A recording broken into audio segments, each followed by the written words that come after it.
Shalom, selamat sore kekasih-kekasih Tuhan yang diberkati. Kita siapkan hati kita dengan benar-benar kita mau memuji Tuhan. Kita bawa korban pujian kita sebagai ucapan syukur kita bahwasanya Tuhan kita baik. Kita berdoa. Hati kami limpah dengan ucapan syukur Tuhan. Engkau adalah Tuhan yang setia, yang terus berkenan berjalan menyertai kami. Karena Engkau adalah Allah Immanuel. Sore hari ini Tuhan, kami datang bersama-sama umat-Mu Tuhan. Mari urapi kami Bapa. Haleluya. Hati kami yang rindu untuk menyembah-Mu. Hati yang ingin memuji. Sebab Engkau adalah Allah yang layak terima puji-pujian kami. Kuduskan kami Tuhan. Biar kami layak untuk menerima semua berkat yang Tuhan sediakan pada sore hari ini. Urapi kami semua Tuhan, dimanapun kami berada. Yang di rumah, dimanapun Tuhan saat ini. Yang menyaksikan link ini, yang bersama-sama dengan kami. Kami percaya Tuhan, ketika kami memuji dan menyembah Tuhan, Engkau bertahta di atas puji-pujian kami. Terima kasih Bapa. Terima kasih Tuhan, kami bersyukur dan kami bangga memiliki Allah seperti Engkau. Allah yang luar biasa, Raja di atas segala raja. Terima kasih Bapa di dalam surga. Mari sama-sama kita katakan, amin. Dia adalah Tuhan, Raja di atas segala raja. Pengharapan yang pasti hanya ada di dalam nama Tuhan Yesus. Hanya ada di dalam nama Raja kita, Yesus Kristus. Dia adalah Tuhan kita. Pengharapanku hanya Yesus saja, yang mati atas Golgota. Dialah gembala, Dialah gembala jiwaku yang sungguh. Siapa dia? Dia harapanku, pengharapanku Tuhan. Pengharapanku hanya Yesus saja, yang mati atas Golgota. Gembala jiwaku yang sungguh. Siapa dia? Haleluya. Sekali lagi kita angkat pujian ini. Amin. Haleluya. Pengharapanku hanya Yesus saja, yang mati atas Golgota. Amin. Gembala jiwaku yang sungguh. Yesus Dia. Sekali lagi kita katakan, kalau pengharapan yang pasti hanya Yesus saja, yang mati atas Golgota. Amin, amin. Dialah gembala jiwaku yang sungguh. Yesus Dia harapanku. Amin, haleluya. Yesus harapan jiwaku. Amin, haleluya. Yesus melepas dosa. Dia melepas dosa kita. Dialah pohon selamat. Pohon selamat dan kesenanganku. Yesus Dia harapanku. Tuhan Yesus adalah pengharapan kita yang pasti. Hanya Yesus saja. Amin. Yang mati atas Golgota. Haleluya. Dialah gembala jiwaku yang sungguh.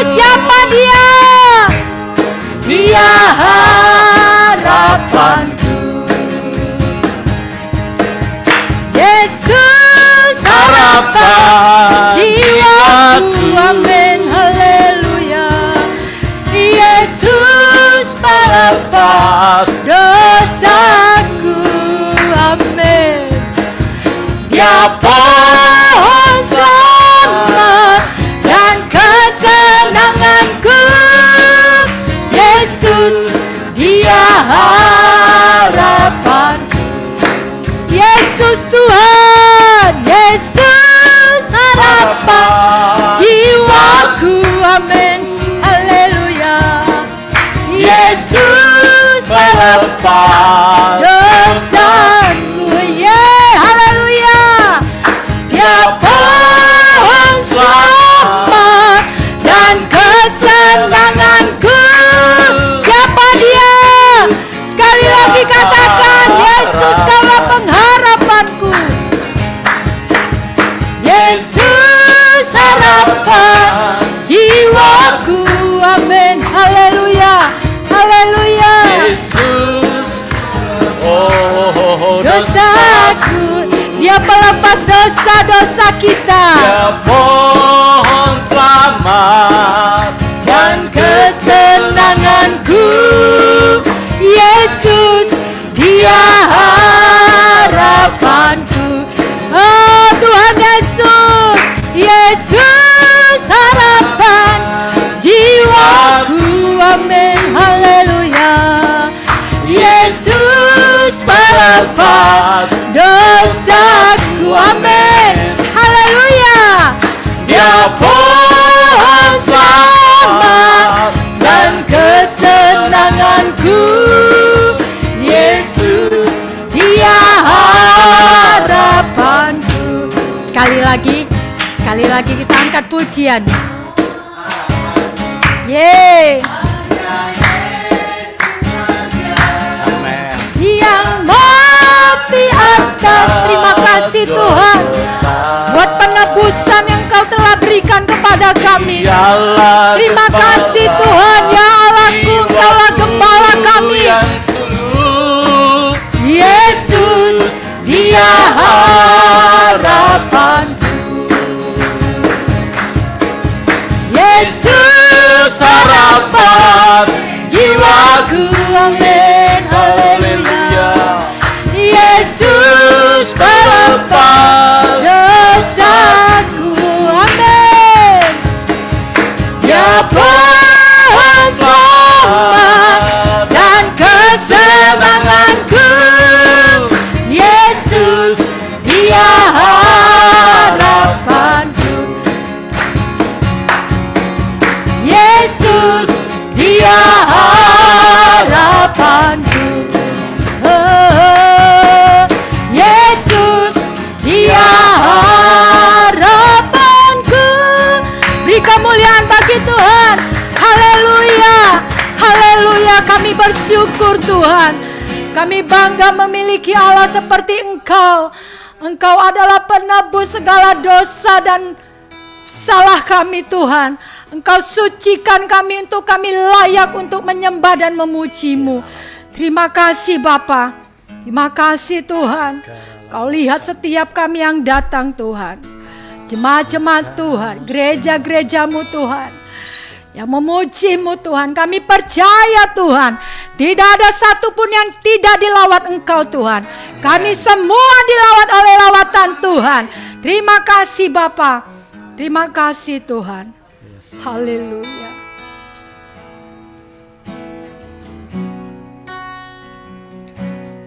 Ku datang Tuhan dalam hadirat-Mu, berhiaskan kekudusan. Oh, seluruh surga sujud menyembah-Mu. Ku tersungkur dan berseru, kami datang. Ku datang Tuhan dalam hadirat-Mu, berhiaskan kekudusan. Seluruh amin. Sujud menyembahmu. Ku tersungkur dan berseru, ku datang Tuhan dalam hadirat. Kami datang masuk dalam hadirat-Mu Tuhan. Kekudusan, seluruh surga sujud menyembah. Ku tersungkur dan berseru, kudus, kudus, kudus, kuduslah, kuduslah Tuhan, Allah semesta alam, kudus. Engkau adalah Allah yang kudus. Kuduslah Tuhan, surga bumi menyembah.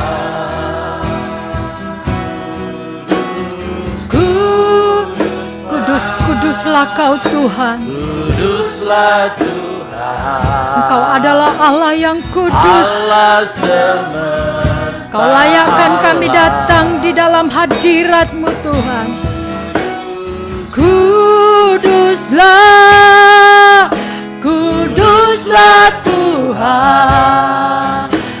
Surga kudus, kudus Kau Tuhan. Kudus, haleluya.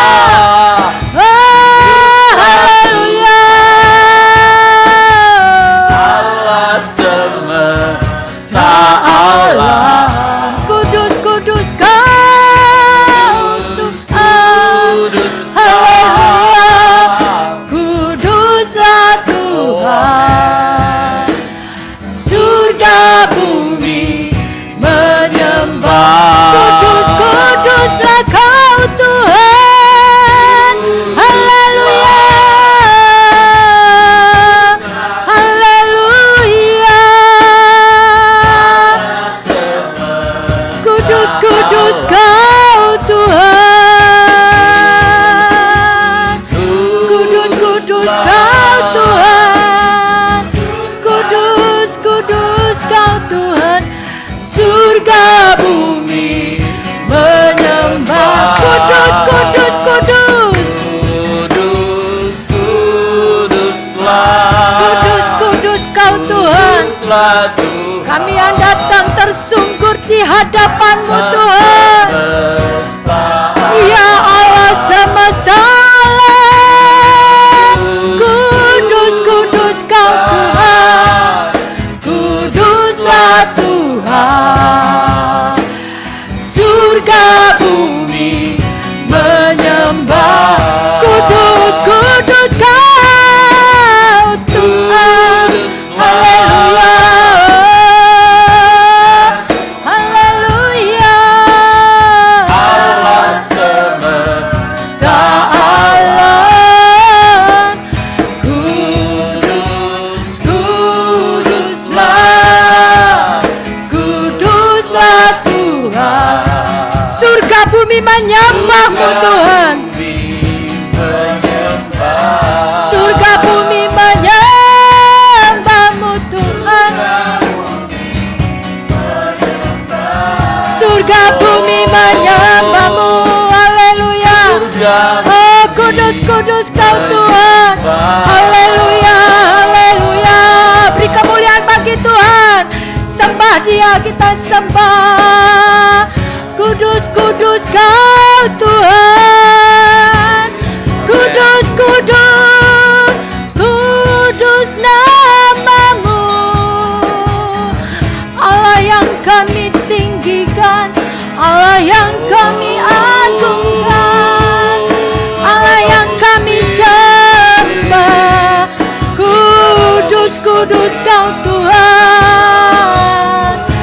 Tiada yang seperti-Mu Tuhan, tiada yang seperti-Mu ya Allahku. Kasih-Mu besar, kasih-Mu besar. Kau Allah yang dimuliakan, Kau Allah yang ditinggikan. Kami bersyukur, kudus, kuduslah Kau Tuhan. Dimuliakan nama-Mu, diagungkan Kau Tuhan. Kami sembah, kami menyembah-Mu. Haleluya. Menikmati-Mu Tuhan, bersama-Mu Tuhan, ada dalam hadirat-Mu. Syukur, kami bersyukur. Terima kasih ya Bapakku. Haleluya, haleluya.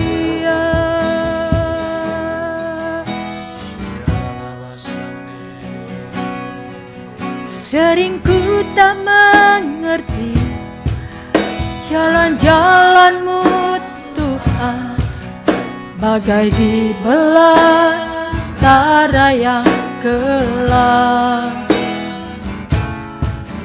Tanpa seribu tanya, namun tetap percaya.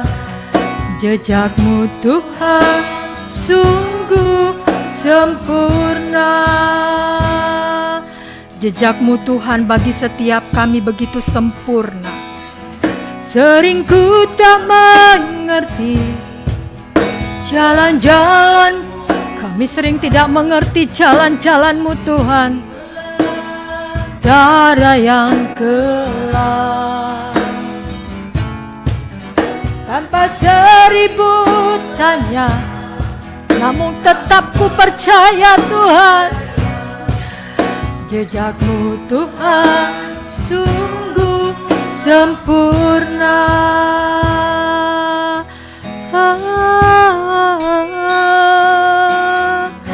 Sering ku tak mengerti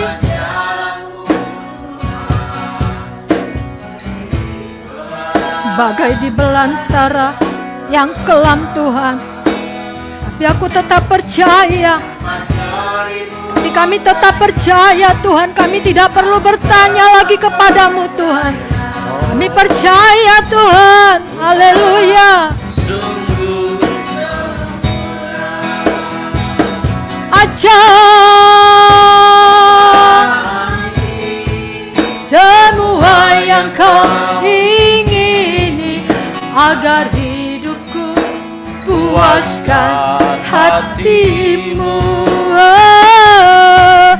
Bagimu aku rela sepenuh hati menghamba, serahkan diri genapi karya-Mu. Ajar kami Tuhan, ajarku memahami semua yang Kau ingini Tuhan. Ingin agar hidupku puaskan hati-Mu. Bagimu Tuhan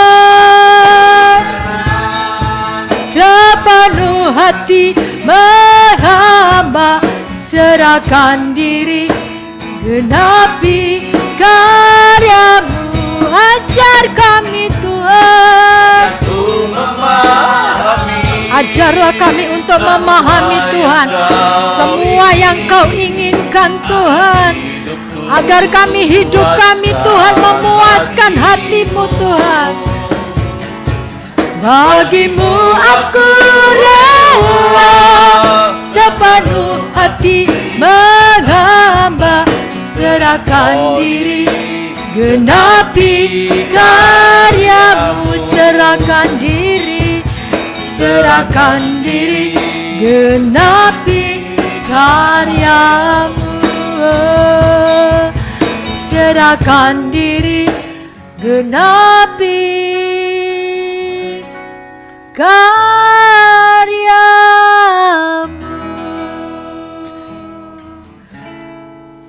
Terima kasih Tuhan Yesus. Engkau Bapa yang baik. Engkau Tuhan yang baik. Engkau yang mengasihi setiap manusia. Engkau yang berkorban buat setiap manusia. Engkau datang ke dalam dunia untuk membebaskan kami dari tangan iblis. Engkau mengasihi kami. Engkau menebus kami. Engkau mati bagi kami semua. Yes. Bagi semua manusia. Siapapun yang ada di bawah kolong langit. Engkau datang memberikan penebusan buat siapapun. Terima kasih Tuhan. Sebab itu Bapa, biarlah Engkau terus mengurapi kami. Supaya kami bisa menjadi hamba Tuhan yang hidup di dalam rencana-Mu, Amin. di dalam kehendak-Mu. Agar kami terus berjalan untuk memperkenankan hati-Mu. Roh Kudus, turunlah di dalam kami dan urapi kami. Urapi umat-Mu. Supaya mereka bisa mengerti firman. Amin. Mereka bisa mengerti kebenaran. Jamah kami semua pada sore hari. Terima kasih Bapa. Kami siap diberkati Tuhan. Kami siap dilawat Tuhan. Amin. Di dalam nama Tuhan Yesus Kristus. Haleluya. Amin. Puji Tuhan.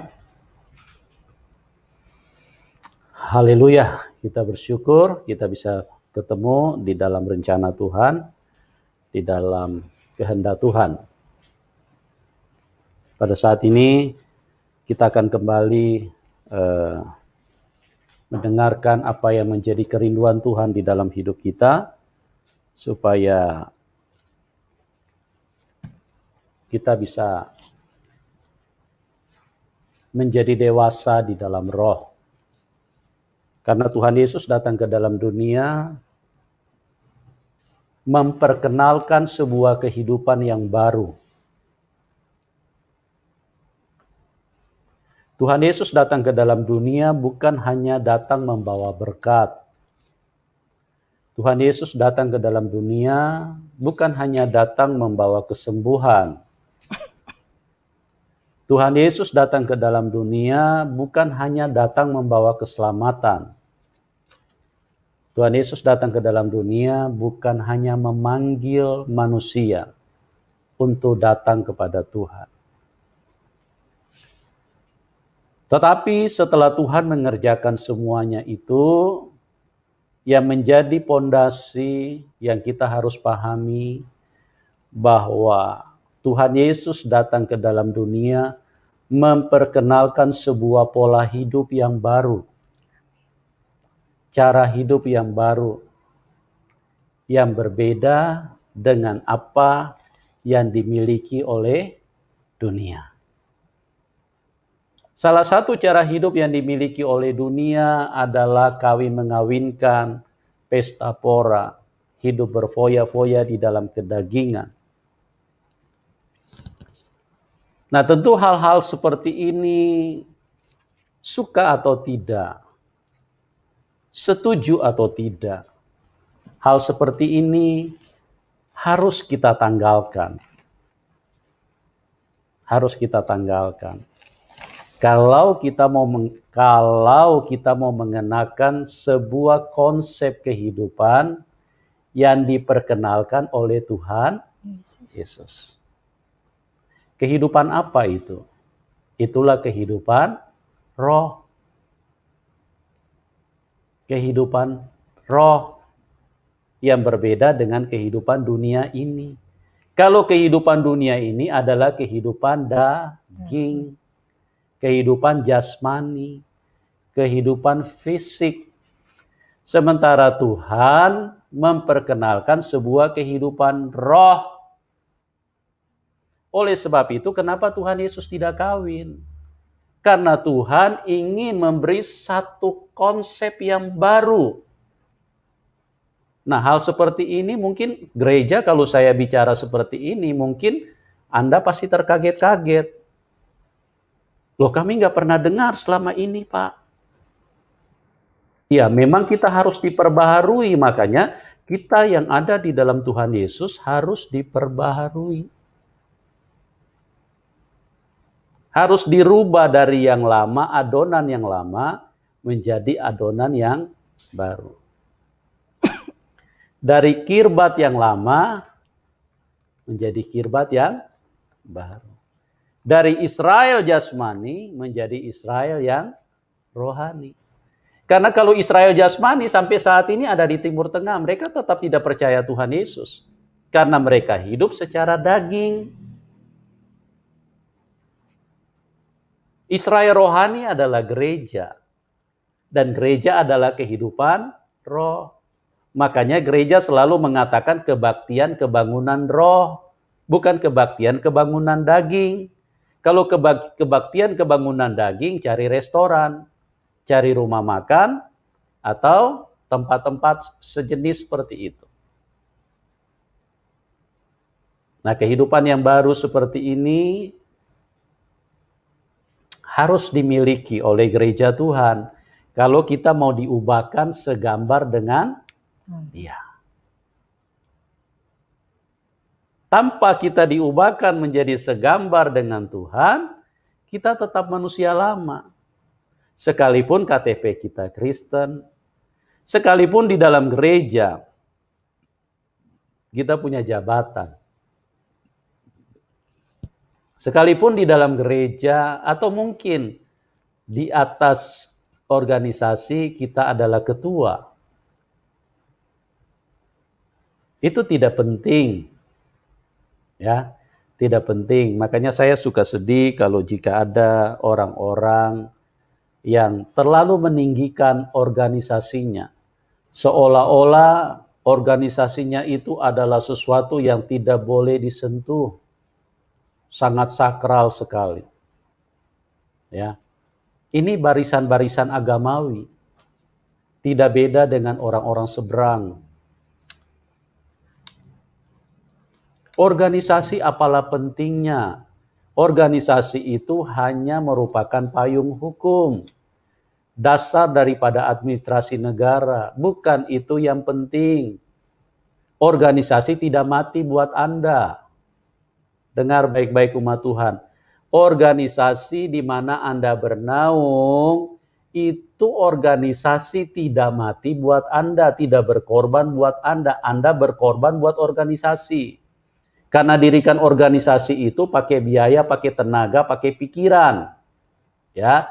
Jadi tolong jangan fanatik buta, jangan kita punya pikiran ini diarahkan kepada hal-hal yang menjadi strategi setan, sesuatu yang begitu halus, licik, dihadirkan di dalam pikiran gereja Tuhan. Makanya orang mati-matian membela organisasinya, kalau disentuh sedikit, sepertinya kayaknya jantung hatinya sudah terbelah 3. Kayaknya dia sudah seperti kayak bom mau meledak. Ya. Jangan seperti itu. Organisasi itu hanya menjadi administrasi negara. Hanya payung hukum. Yang paling penting Anda bertumbuh di dalam Tuhan. Jelas ya umat Tuhan ya? Kalau kita tidak bertumbuh di dalam Tuhan, maka sangat disayangkan. Karena Tuhan tidak datang yang kedua kali untuk mengambil manusia-manusia lama. Tuhan datang kedua kali untuk mengambil manusia-manusia baru.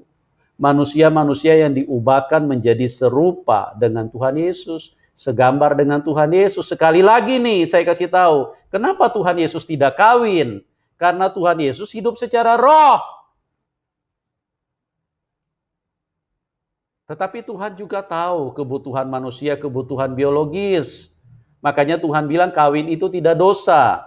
Tapi akan ditimpa dengan kesusahan-kesusahan badani. Anda boleh cek di 1 Korintus 7. Makanya kata Paulus, aku mau menghindarkan kamu dari kesusahan-kesusahan badani.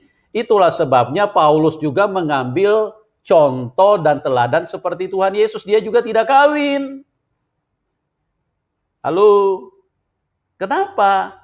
Karena dia benar-benar mau hidup secara roh. Nah, tolong dipahami umat Tuhan, tapi bagi Anda yang tidak tahan bertarak, firman Tuhan itu juga sempurna. Boleh kawin, tetapi berbahagialah si mandul. Ya, bahasa seperti ini kan agak sulit Anda pahami. Berbahagialah si mandul.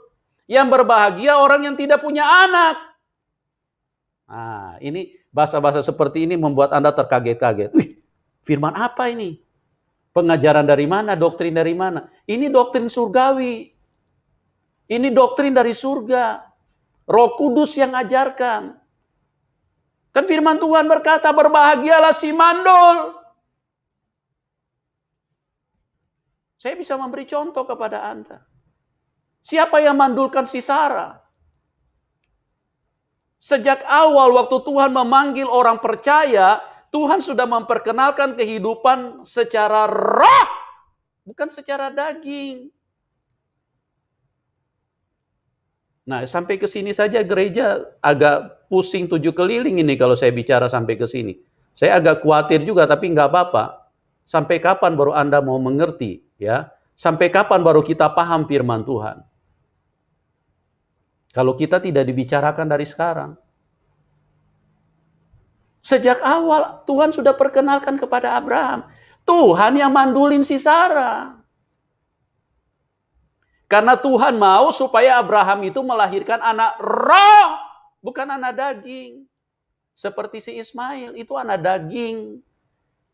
Karena apa? Karena dagingnya Hagar masih segar, masih muda, masih enom. Kalau bahasa Indianya masih enom. India yang dekat Jawa tuh, masih muda tuh. Itu dagingnya masih hidup. Nah, Tuhan mau melahirkan secara roh. Supaya apa? Supaya menjadi anak, karena Allah itu roh, segambar dan serupa dengan Dia. Bisa nangkap ya umat Tuhan ya? Saya pelan-pelan aja. Supaya kita ini makin dewasa di dalam Tuhan.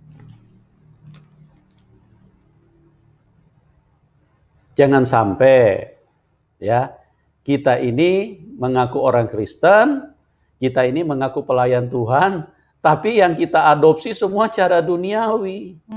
Kasihan kita nih. Kasihan, ya. Terus Ribka siapa yang mandulkan? Anda boleh baca nih Alkitab ini. Dari perjanjian lama Tuhan sudah perkenalkan hidup secara roh. Karena Tuhan tidak mau supaya manusia, orang percaya gereja Tuhan melahirkan anak-anak daging lagi. Cuma karena orang-orang Kristen ini kadangkala sulit sekali diajak bicara sama Tuhan. Mereka lebih senang dengar kata-kata dari Facebook, kata-kata dari WA, kata-kata dari teman. Coba lihat, kebanyakan manusia itu kan lebih senang ngobrol kan dengan orang lain daripada nyembah Tuhan kan. Makanya pada saat Tuhan berbicara mereka nggak dengar. Nggak dengar. Ya. Cuma senangnya angkat telepon. Halo, apa kabar? Sudah punya anak berapa? Di mana kerjamu? Apa usahamu? Kan cuma begitu-begitu kan? Apa bedanya kita dengan orang dunia? Ribka siapa yang mandulkan? Rahel siapa yang mandulkan?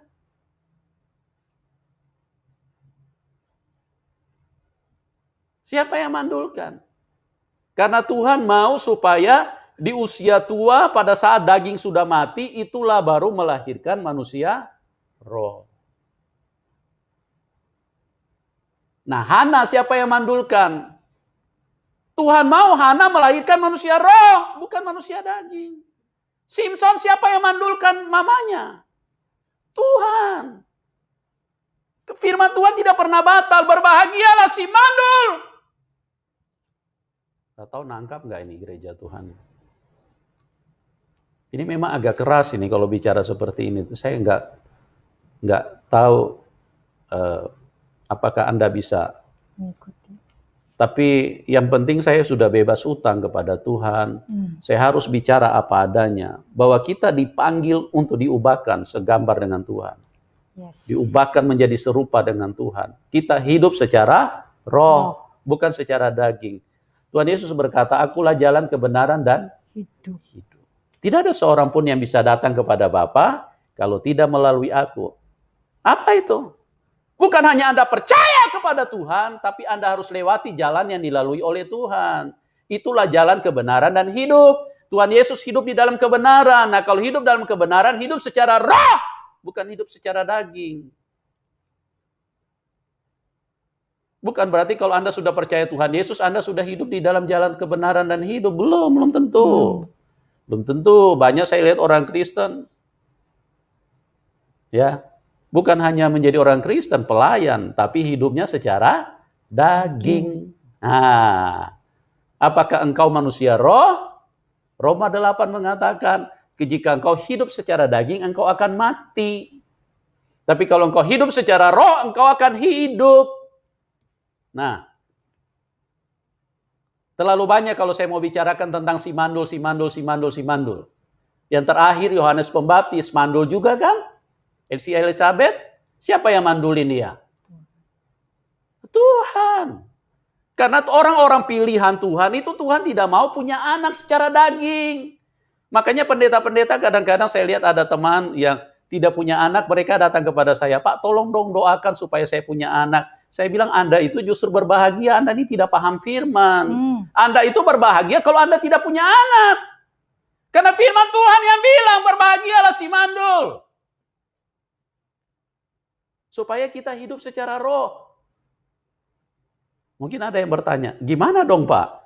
Orang yang ada perintah Tuhan, beranak cuculah. Betul, beranak cucu, tapi di dalam roh.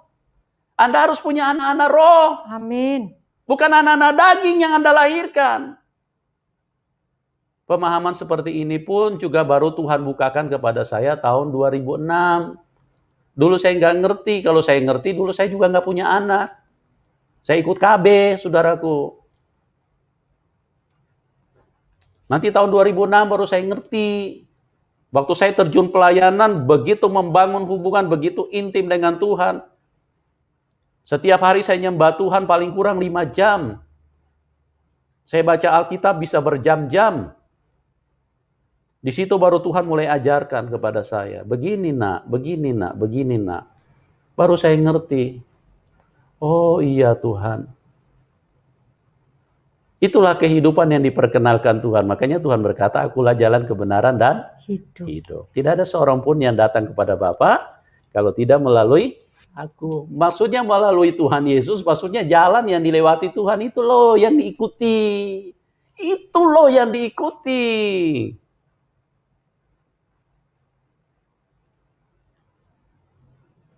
Banyak orang Kristen sok-sokan. Ya. Nanti kalau anak saya sudah lahir, saya bawa ke sekolah minggu. Kita nggak usah sombong. Abraham itu bapak orang percaya. Disuruh sembeli anaknya pun dia tidak segan-segan. Tidak berlama-lamaan. Nah, Anda tahu sendiri kan kisahnya kan? Bagaimana antara Ismail dengan Ishak?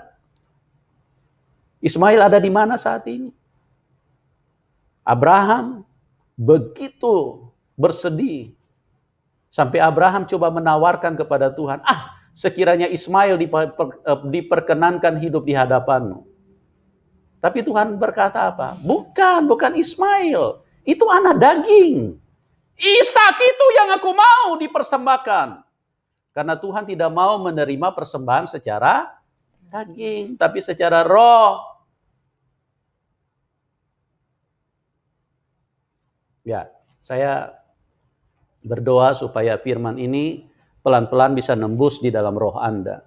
Kalau Anda masih agak seperti kayak sempoyongan nangkapnya, saya tahu ini memang firman memang mungkin Anda belum pernah dengar, ya. Sedangkan hamba Tuhan pun mungkin terkaget-kaget waktu dengar kalau saya bicara seperti ini. Kalau Anda masih sulit memahami, silakan hubungi tim kami. Di layar itu ada nomor telepon. Silakan, kami buka layanan untuk supaya setiap kita bisa memperdalam firman, ya. Itu secara gratis, tis, ya, tidak berbayar. Silakan Anda hubungi nomor itu, nanti ada tim yang akan melayani Anda supaya Anda benar-benar bisa menjadi dewasa di dalam Tuhan. Sukar sekali kalau Tuhan mau berbicara kepada manusia. Kenapa? Karena bahasa Tuhan bahasa roh. Ya. Bahasa roh itu ada beberapa jenis, ada yang berbentuk kata-kata, ya. Seperti kalau orang lagi berkarunia bahasa lidah, itu bahasa roh. Tapi bahasa roh yang lain, itu adalah bahasa-bahasa yang dari Tuhan, dihadirkan bahasa-bahasa baru. Nah, bahasa seperti ini sulit dimengerti. Makanya Tuhan waktu datang kepada bangsa Israel dan berbicara, biar Tuhan sudah berbicara dengan begitu keras, tetap aja mereka nggak nangkap, mereka nggak ngerti. Kenapa? Karena nggak nyambung. Bahasa Tuhan, bahasa kebenaran, bahasa roh, bahasa dari atas. Sementara mereka bahasa dunia, mana bisa nyambung? Ya, makanya tidak heran begitu banyak orang sulit sekali dibicarakan siapa Tuhan Yesus itu. Coba kita lihat di dalam 2 Korintus 4 ayat 2 sampai 4. 2 Korintus 4 ayat 2 sampai 4. Iya. Demikian firman Tuhan. Ya, oke. Tetapi kami menolak segala perbuatan tersembunyi yang memalukan. Iya. Kami tidak berlaku licik dan tidak memalsukan firman Allah.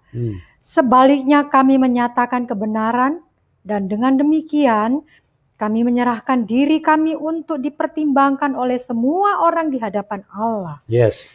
Jika Injil yang kami beritakan masih tertutup juga, jika Injil yang kami beritakan masih tertutup juga, maka ia tertutup untuk mereka yang akan binasa. ya, maka ia tertutup Untuk mereka yang akan binasa. ya. Karena apa? Karena sudah begitu terang benderang. Hampir setiap malam kami hadirkan pesaksi-pesaksi orang yang bersaksi, yang murtadin, tetap aja nggak nyambung. Karena apa? Karena telinga manusia telinga daging, telinga dunia, mana bisa nyambung? Ya, apa yang dikerjakan Tuhan tetap aja mereka itu bohong, itu hoax. Ya. Ini tidak heran. 2000 tahun yang lalu Paulus sudah tulis ini. Jika Injil yang kami beritakan masih tertutup juga, maka ia tertutup untuk mereka yang akan binasa. Makanya Paulus juga dulu begitu sama. Awalnya dia sangat membenci orang-orang yang mengikut Tuhan Yesus. Tapi begitu dia dijamah Tuhan, dia berubah. Justru dia menjadi orang yang sangat mengasihi Tuhan, dia memberitakan Injil kemana-mana. Tetap saja ya, manusia-manusia dunia, manusia-manusia yang dikuasai setan. Tidak usah heran. Itu bangsa Israel. Secara historis mereka dipilih Tuhan berdasarkan nenek moyang. Tapi secara kenyataan mereka tidak menerima Tuhan. Karena apa? Telinganya telinga daging. Nah, telinganya telinga daging. Sulit. Tuhan mau bicara seperti apapun gak nyambung. Gak nyambung. Mereka cuma tahu berkat 5 roti dan 2 ekor ikan. Nah, kalau itu urusan perut, cepat mereka. Pokoknya kalau urusan daging-daging, kalau dibilang kebaktian, kesembuhan ilahi, secara daging ya, maksudnya kakinya disembuhkan, dagingnya disembuhkan, telinganya disembuhkan, perutnya disembuhkan. Cepat itu. Ya. Cepat sekali itu. Bisa penuh, bisa tidak ada tempat duduk. Tapi waktu Tuhan Yesus mulai bicara secara roh, manusia nggak bisa terima. Coba buka Yohanes 6 ayat 60 dan 66. Yohanes 6 ayat 60 dan 66.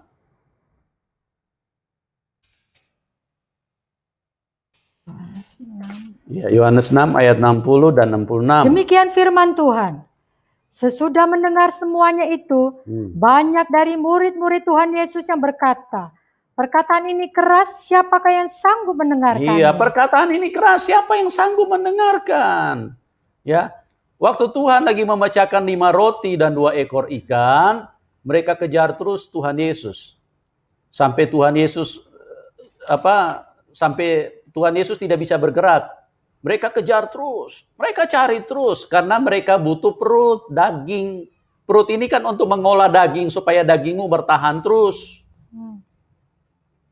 Supaya kehidupan duniamu bisa eksis terus. Itu yang mereka kejar. Tapi waktu Tuhan mulai bicara firman, kebenaran, waktu Tuhan mulai bicara bahasa surga, bahasa roh, mereka nggak bisa nangkap. 63 ayat 63. Baru 66. Rohlah yang memberi hidup, Rohlah yang memberi hidup. daging sama sekali tidak berguna. Daging sama sekali tidak berguna. Perkataan-perkataan yang kukatakan kepadamu adalah roh dan hidup. Iya. Perkataan-perkataan yang kukatakan itu adalah roh dan hidup. Daging sama sekali tidak berguna.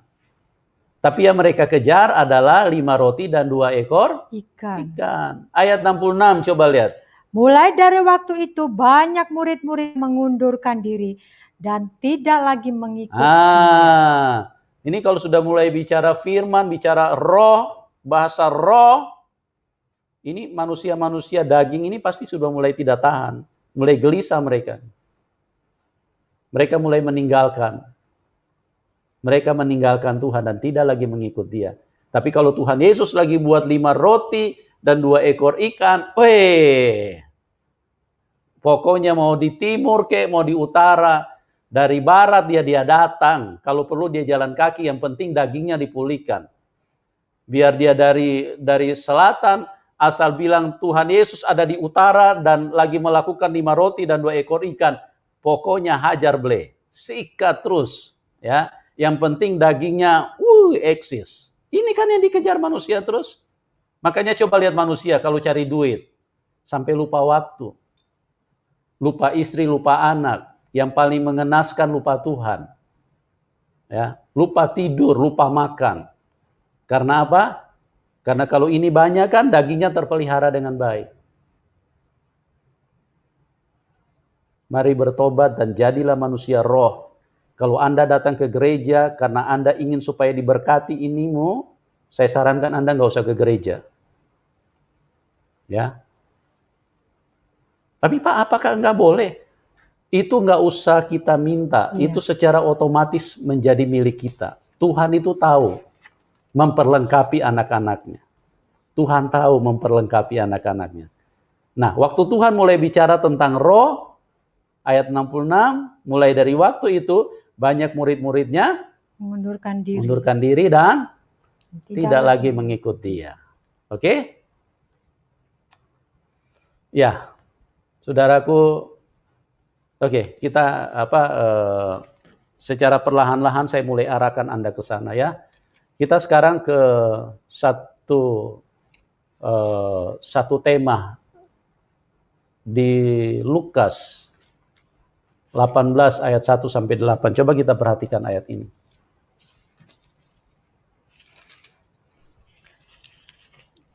Lukas 18 ayat 1 sampai 8. Demikian firman Tuhan.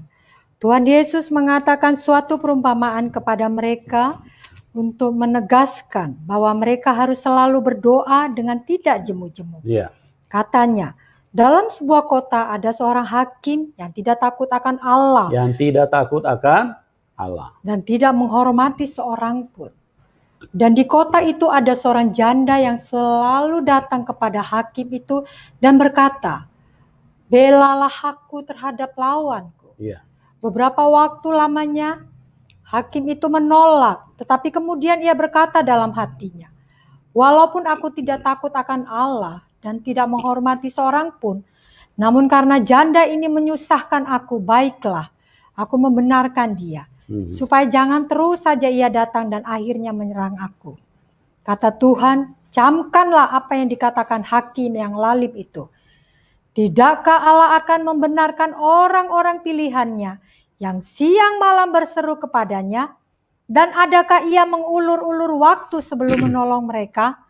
Aku berkata kepadamu, ia akan segera membenarkan mereka. Akan tetapi, jika anak manusia itu datang, adakah ia mendapatkan iman di bumi? Oke, kita kembali ke ayat 1. Perhatikan baik-baik. Tuhan Yesus mengatakan suatu perumpamaan kepada mereka untuk menegaskan bahwa mereka harus selalu berdoa dengan tidak jemu-jemu. Ya, ini adalah merupakan bahasa tanda petik pukulan keras buat orang Kristen. Artinya disentak supaya rohnya itu menjadi tersadarkan. Karena Tuhan memberikan perumpamaan tentang seorang hakim yang lalim. Dia tidak takut kepada, tidak menghormati seorang pun, dan dia tidak takut kepada siapapun. Ya. Nah, ini dengan membandingkan antara umat Tuhan yang memiliki Bapa yang sangat baik. Oke, ayat 2. Katanya, dalam sebuah kota ada seorang hakim yang tidak takut akan Allah. Dia tidak takut akan Allah. Kenapa? Karena dia hakim. Dia yang merasa selalu membenarkan perkara-perkara orang. Dia yang memutuskan. Nah, orang ini tanpa sadar, dia merasa dirinya adalah Allah. Adalah Tuhan. Karena dia yang memutuskan segala perkara. Iya. Ya, makanya dia tidak takut akan Allah dan juga tidak menghormati siapapun. Ya jelas, semua di dalam keputusan dia sebagai hakim. Ya, makanya kalau di pengadilan itu hakim itu selalu dipanggil yang mulia. Yang mulia.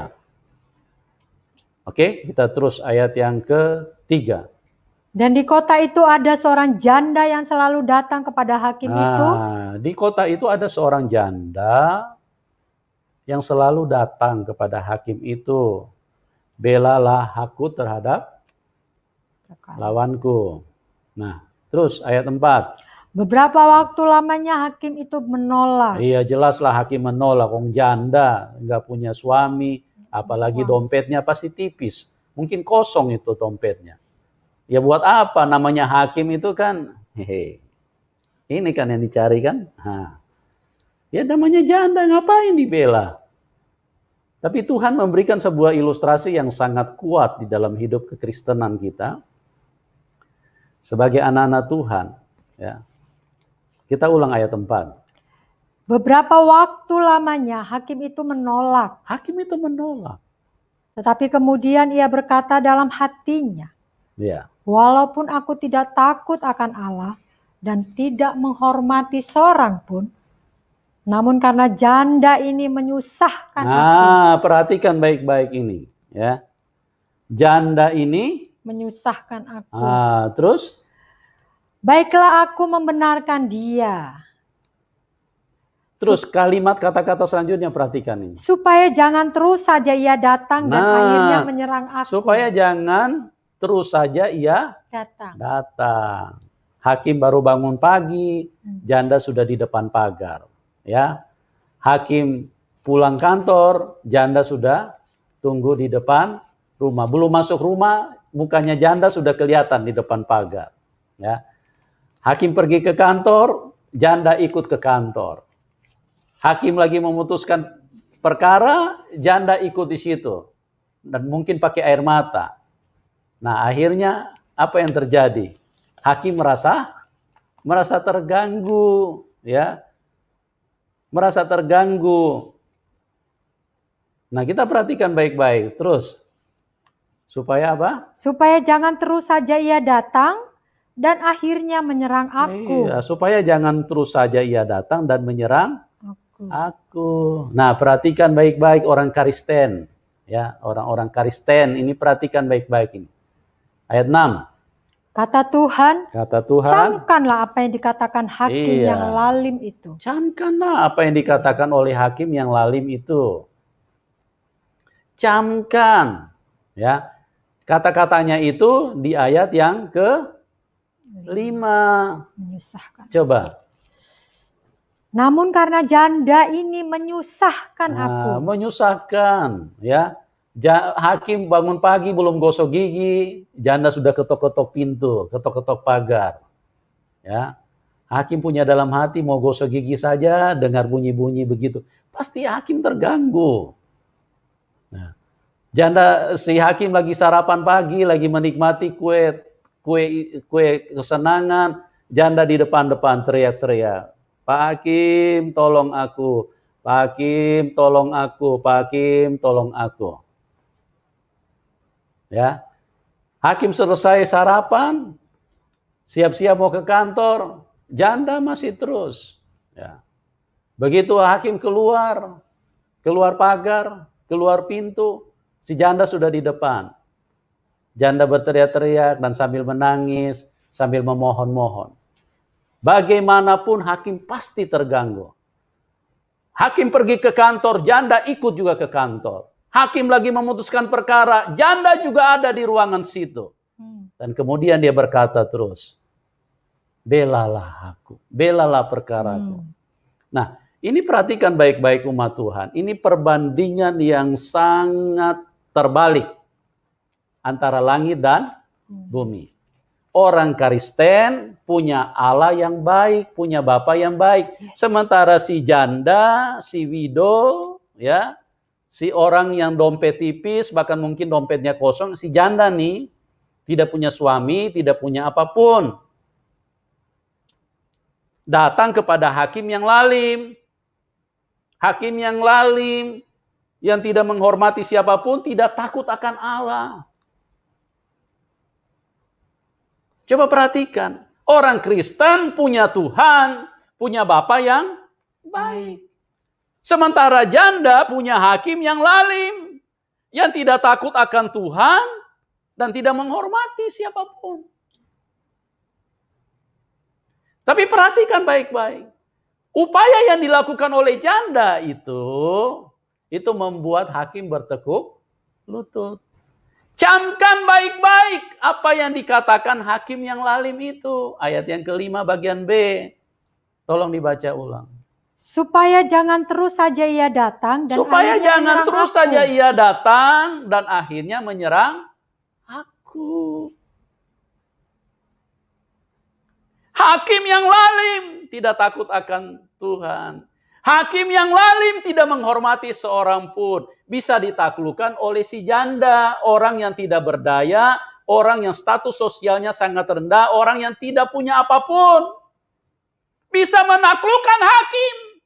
Karena dia terus-menerus, dia tidak jemu-jemu. Oke? Dia tidak jemu-jemu menghampiri hakim. Datang terus. Nah, ayat yang ke-7. Tidakkah Allah akan membenarkan orang-orang pilihannya? Nah, tidakkah Allah akan membenarkan orang-orang pilihannya? Terus.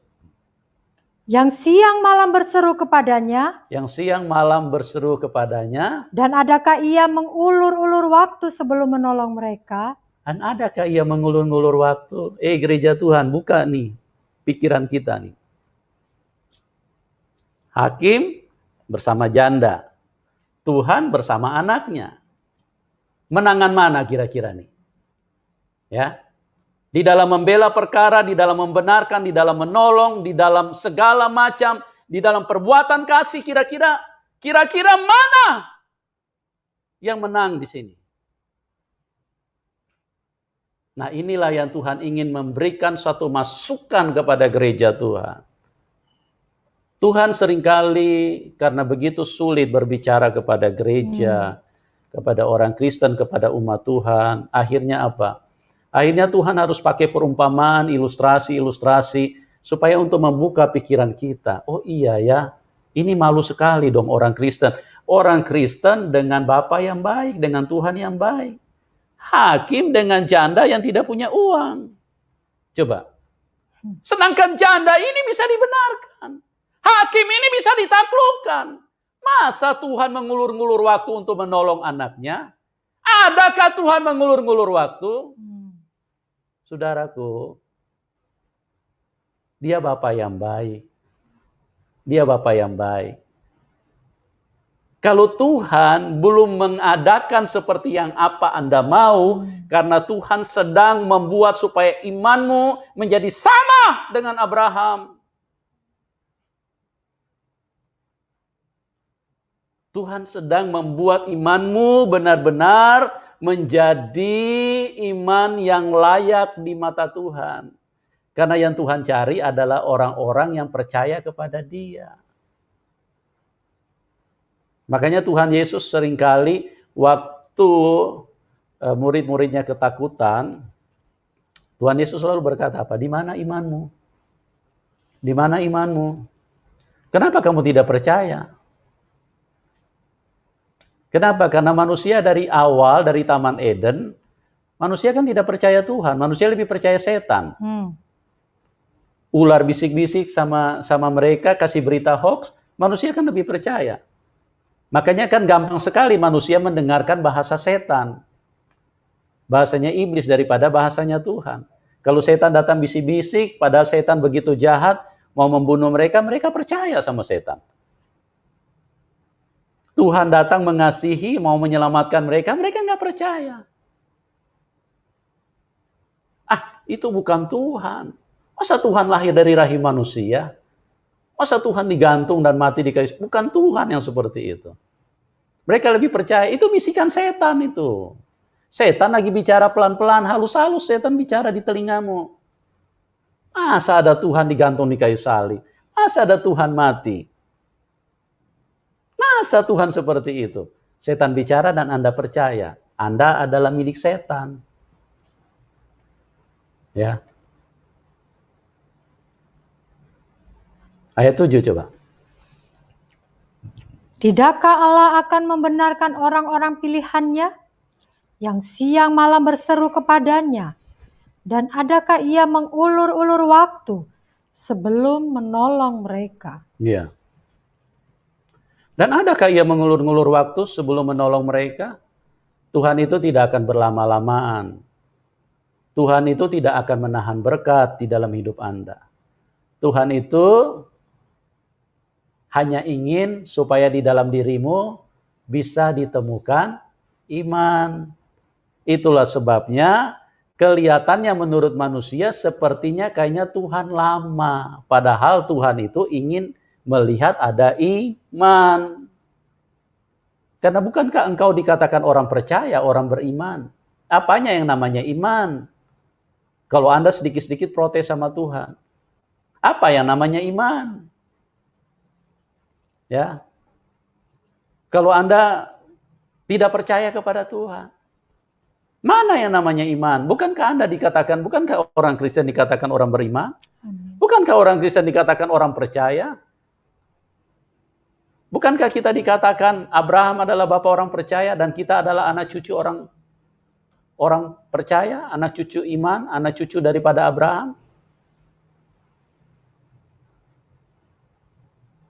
Ya, ayat 8. Aku berkata kepadamu, Aku berkata kepadamu, ia akan segera membenarkan mereka. ia akan segera membenarkan. Akan tetapi, jika anak manusia itu datang, adakah ia mendapati iman di bumi? Jika anak manusia itu datang, adakah ia mendapati iman di bumi? Ya, karena manusia semakin hari semakin tidak percaya kepada Tuhan.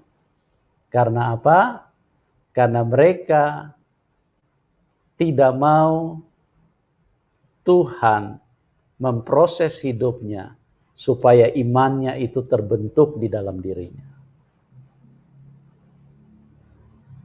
Lewat adanya janda dan hakim, Tuhan sementara mengingatkan dan mengajarkan kepada kita, camkanlah apa yang dikatakan oleh hakim yang lalim itu. Tuhan sampai pakai perumpamaan seperti itu. Tuhan sudah dengar doamu. Tuhan sudah tahu doamu. Tuhan sudah tahu kebutuhanmu. Tuhan sudah tahu jeritanmu. Tuhan sudah tahu air matamu tumpah. Tuhan sudah tahu.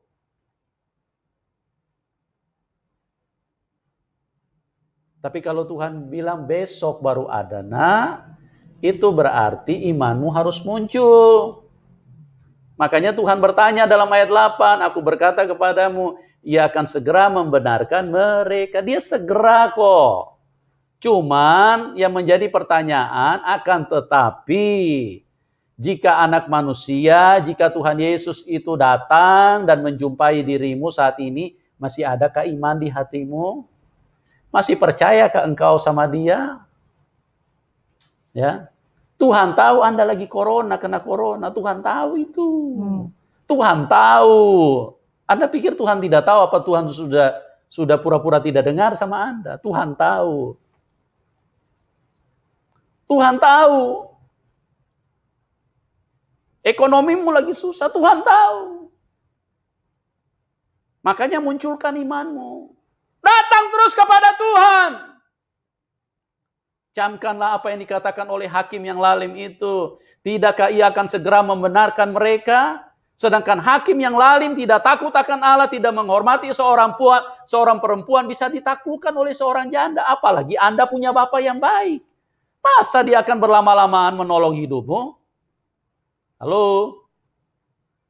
Akan tetapi jika Tuhan Yesus hadir dan datang padamu saat ini, adakah iman itu di dalam hatimu? Ya, iman itu apa artinya? Mempercayai sesuatu yang belum kelihatan. Mempercayai sesuatu yang belum ada. Itulah iman. Tuhan Yesus memberkati kita semua. Amin. Mari kita datang kepada Dia. Tuhan tahu kok. Tuhan tahu. Gak usah takut.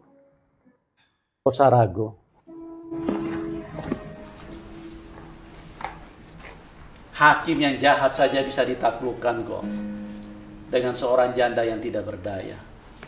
Masa Tuhan ingin berlama-lamaan menolong hidup. Tuhan hanya ingin mendapatkan iman di dalam hatimu. Haleluya. Kalau Tuhan kelihatannya menurut manusia agak berlama-lamaan karena dia rindu dapat supaya pada saat dia menjumpai dirimu, iman itu ada di dalam diri. 1 Yohanes 5 ayat 4, yang mengalahkan dunia ini adalah iman kita. Amin. Iman. Di mana imanmu? Di mana imanmu?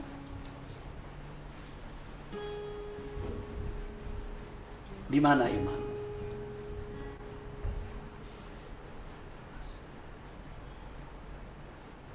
Cukup lama Paulus ada di dalam penjara. Di mana kuasa Tuhan kok tidak bebaskan dia? Yohanes pun orang benar ada di dalam penjara. Kenapa Tuhan tidak bebaskan? Bukan Tuhan tidak mampu rontokkan penjara itu. Bukan Tuhan tidak mampu jebol penjara itu. Kan Tuhan sudah buktikan di dalam Alkitab. Beberapa kali. Paulus dan Silas penjara jebol. Kalau Tuhan mau.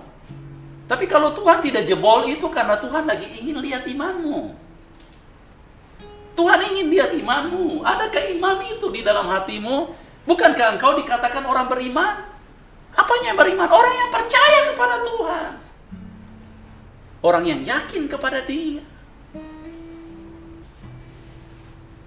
Hidup kita tidak dipengaruhi oleh apa situasi yang kita hadapi. Tapi hidup kita ditentukan oleh imanmu. Hidup ini ditentukan oleh iman kita. Amin. Apa yang kau percayai, apa yang kau yakini, itulah yang akan terjadi di dalam hidupmu.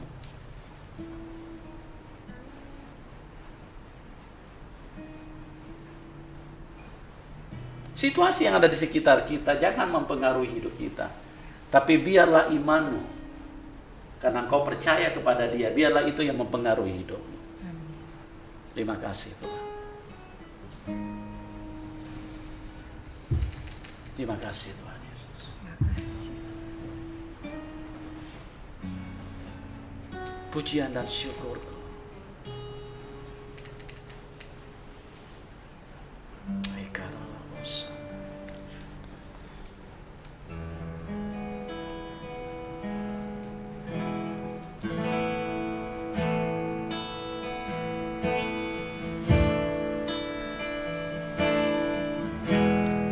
Pujian dan syukurku ku bawa padamu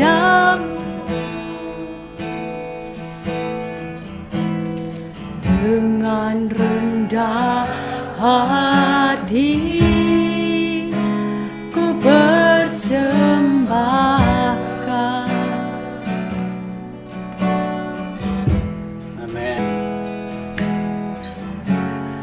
Sadar bila ku ada hanya karena anugerah, bukan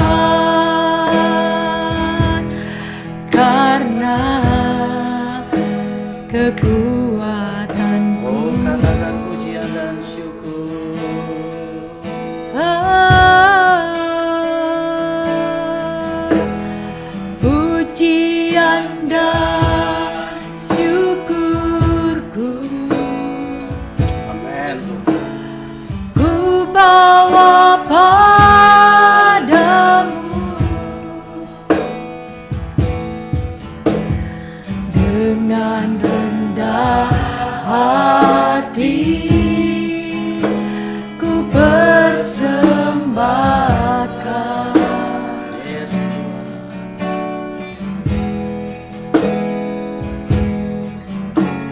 Sadar bila ku ada hanya karena anugerah-Mu,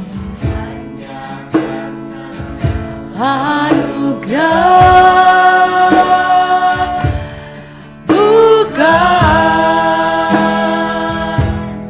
karena kekuatan. Sekali lagi katakan pujian dan syukur.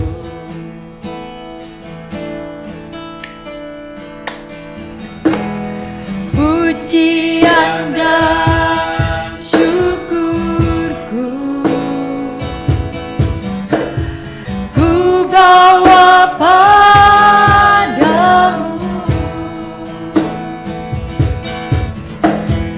dengan rendah hati, ku persembahkan. Ku sadar Tuhanku, sadar bila ku ada hanya karena anugerah, Bukan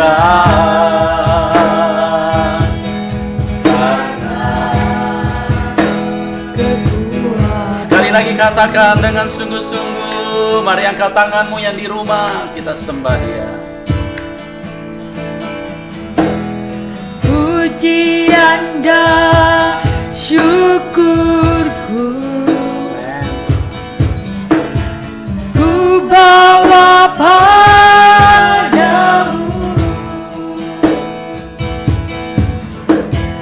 dengan rendah hati, ku persembahkan.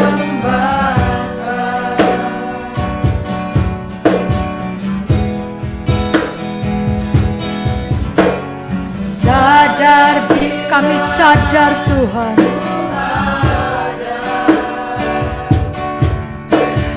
hanya karena anugerah, bukan karena kekuatan. Bersama kita katakan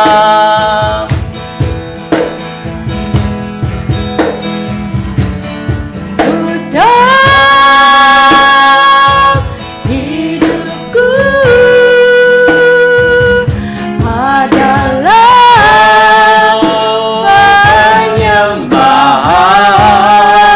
penyembahan.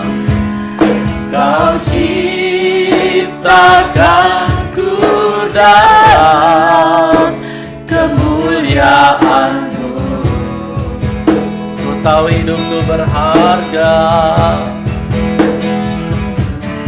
Ku tahu hidupku berharga di mata-Mu. Amin Tuhan. Segenap hidupku bersembahkan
takkan ku dapat kemuliaan-Mu. Oh amin, ku tahu hidupku berharga.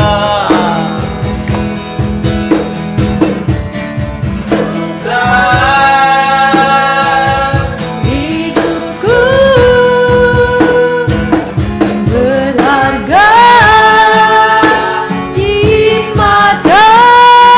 Oh amin. Segenap hidupku persembahkan.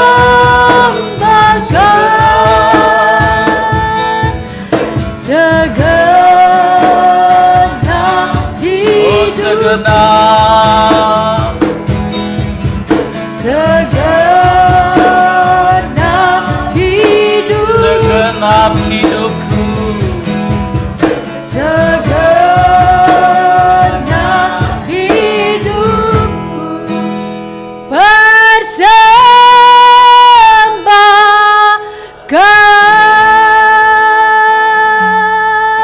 persembahkan. Tuhan Yesus mengasihi kita semua. Tuhan Yesus mengasihi siapapun Anda. Dan biarkan Dia menjamah hidupmu saat ini. Dan biarkanlah kita diubahkan menjadi serupa dan segambar dengan Dia. Karena Dia ingin supaya kita dipindahkan dari dunia yang sangat mematikan ini untuk menuju kepada kehidupan yang sangat menyenangkan, Amin. Yes. yaitu bersama dengan Bapa di surga. Mari angkat tanganmu. Biarkan kuasa Roh Kudus turun di dalam hidup. Tuhan, Engkau lihat setiap jiwa-jiwa, setiap umat-Mu dimanapun mereka berada. Kau mati bagi mereka, Tuhan. Kau mati bagi kami semua. Kau mengasihi mereka semua. Bapa, hamba berdoa di dalam nama Tuhan Yesus, urapan Roh Kudus mengalir dan mengerjakan sesuatu yang penting di dalam hidup umat-Mu. Seperti apa yang Tuhan inginkan, masing-masing sesuai dengan keberadaan mereka, Tuhan. Apa yang mereka perlukan, apa yang mereka rindukan, dan apa yang penting buat mereka menurut Tuhan. Kerjakan itu, Bapa. Biarlah Roh Kudus-Mu menjamah, Roh Kudus-Mu menjamah dan menyelamatkan kami semua. Terima kasih, Tuhan. Terima kasih Tuhan. Terima kasih, Tuhan Yesus. Berkat Abraham, Ishak dan Yakub,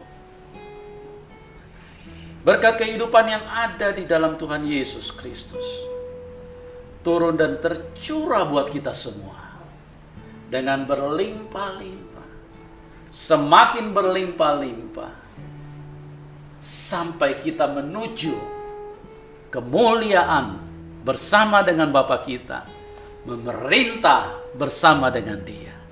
Terimalah berkat itu di dalam nama Tuhan Yesus Kristus. Semua kita yang percaya berkata, amin. Puji Tuhan. Tuhan Yesus memberkati. Sampai berjumpa di program selanjutnya. Salam kemenangan.